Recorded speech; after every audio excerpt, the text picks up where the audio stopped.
It was 1968 and the Beatles were preparing to enter the studio to record their 9th studio album. They'd just come off a spiritual retreat to India with the Maharishi and the release of one of the greatest albums ever made, Sgt. Pepper's Lonely Hearts Club Band. They were no longer the musical machine that would churn out 2 albums and a movie like they were during Beatlemania. No, they were a musical hardened quartet that was set on taking their time and releasing albums that were both revolutionary and wildly popular with the mainstream. During the trip to India, they wrote many songs and had enough for a new album. So, in May 1968, the Beatles entered Abbey Road Studios and began recording. During this time, they created the Beatles, or what's more commonly known as the White Album.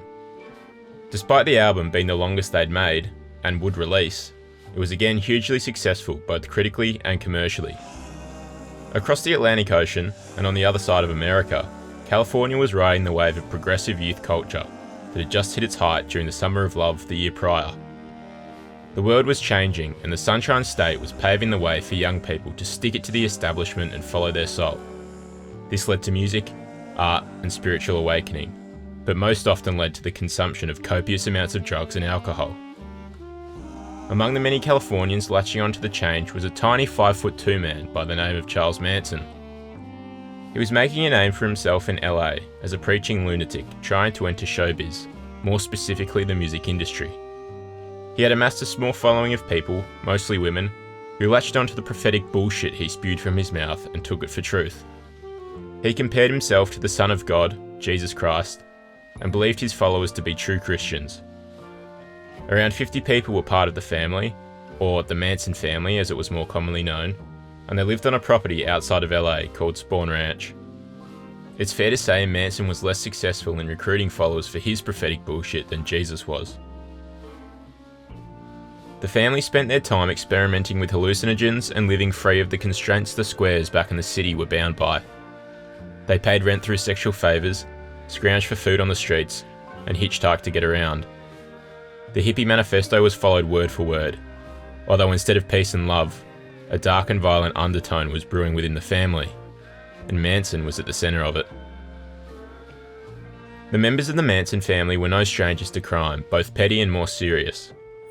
They had taken to stealing food, drugs, and vehicles in order to benefit themselves and continue living their unmaterialistic lives. They despised the rich elite that lived in Hollywood and dominated the cultural landscape.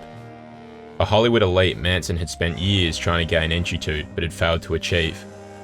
However, it wasn't for lack of opportunity. Manson had latched onto any celebrity he could to try and get his foot in the door. This included Terry Melcher, a prominent music producer at the time, Al Lewis, a famous Hollywood actor, and most notorious of all, Dennis Wilson of the Beach Boys.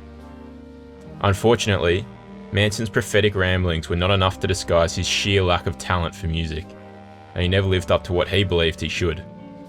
It's fair to say the Manson family mantra was a hypocritical sack of shit.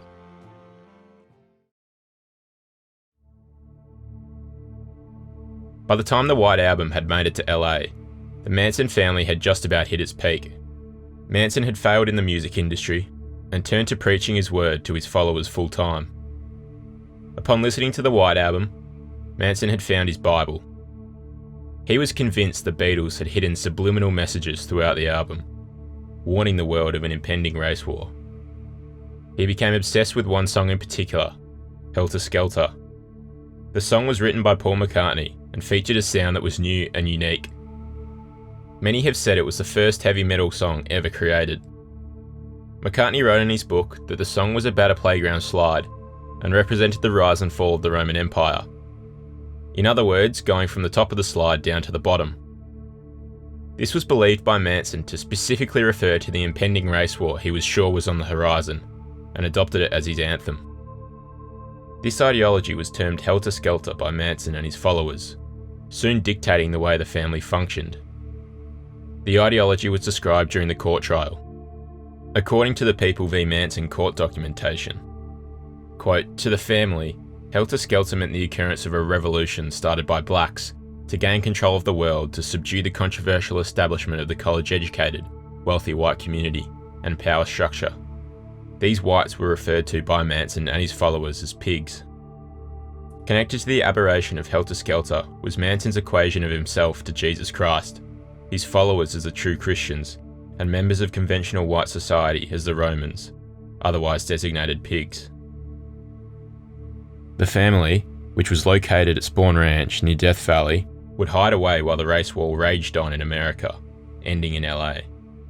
Charles Manson would then come out of his hiding, save the city, and become the leader of LA. This essentially was the whole belief of Manson and his cult followers. However, in 1969, when the race war still had not begun, he grew impatient. With the Beatles as his spokesperson, Manson tried to get the wheels turning and set it in motion himself. On August 8, 1969, Manson sent Tex Walker, Susan Atkins, Patricia Krenwinkel, and Linda Kasabian to a house Terry Melcher used to live at 150 Cielo Drive. He instructed them to kill everyone inside and to do it as gruesome as they can. Currently living at the address was Roman Polanski, the Polish director of Rosemary's Baby, and his 8.5-month pregnant wife and actress Sharon Tate. Polanski was away in Europe working on a new film, so Tate invited Abigail Folger and her partner, Wojciech Frykowski, to house sit with her. Jay Sebring, a celebrity hairstylist and Sharon Tate's best friend, was also at the house on August 8.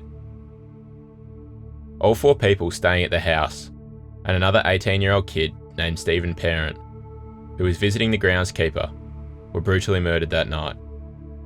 They were all shot several times and stabbed many times.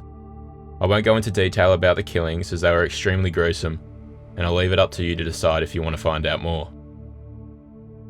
Written on the front door, in blood, was the word pig, in an attempt to frame the Black Panther group and kickstart the race war. The sheer brutality of the murders sent shockwaves to America, and LA in particular. 2 nights later, on August 10, the married couple of Rosemary and Leno LaBianca were brutally murdered in the same fashion. Written on the walls in blood was "Death to Pigs."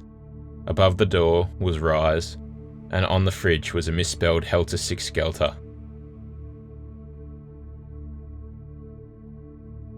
At first, the 2 crimes were not connected, but eventually they were traced back to Spawn Ranch and the Manson family, when a member began bragging about it in jail on charges relating to a robbery of a vehicle. In October 1969, many of the family members were arrested. The subsequent trial, which combined the Tate and LaBianca murders, began on June 15, 1970. During the trial, many witnesses were called, but the golden witness for the prosecution was Linda Kasabian, who was present during the Tate murders. However, she did not kill anyone as she kept lookout whilst the murders took place. She accepted a deal with the prosecution for immunity in exchange for testifying against the other Manson family members. Throughout the trial, Manson claimed he should not be held responsible for the murders as he did not actually kill anyone. Among others, he blamed the Beatles for inciting a race war. At the conclusion of the trial, Manson, Atkins, Krenwinkel, and Van Houten, who was part of the LaBianca murders, were sentenced to death. Tex Watson was sentenced to death in a separate trial. Although due to California removing the death penalty, all Manson family members had their penalties changed to life imprisonment. To this day, the Manson family murders are still widely spoken about. Some say it brought an end to the 1960s, and I wouldn't argue against this statement. The murders were brutal and abhorrent, and changed the course of Hollywood forever. Charles Manson died in prison in 2017. Paul McCartney is still alive and making great music. Sharon Tate, Jay Sebring, Abigail Folger, Wojciech Frykowski, Stephen Parent, Rosemary LaBianca, and Leno LaBianca all had their lives cut short because of the sheer delusion and brutality of Charles Manson and his brainwashed followers.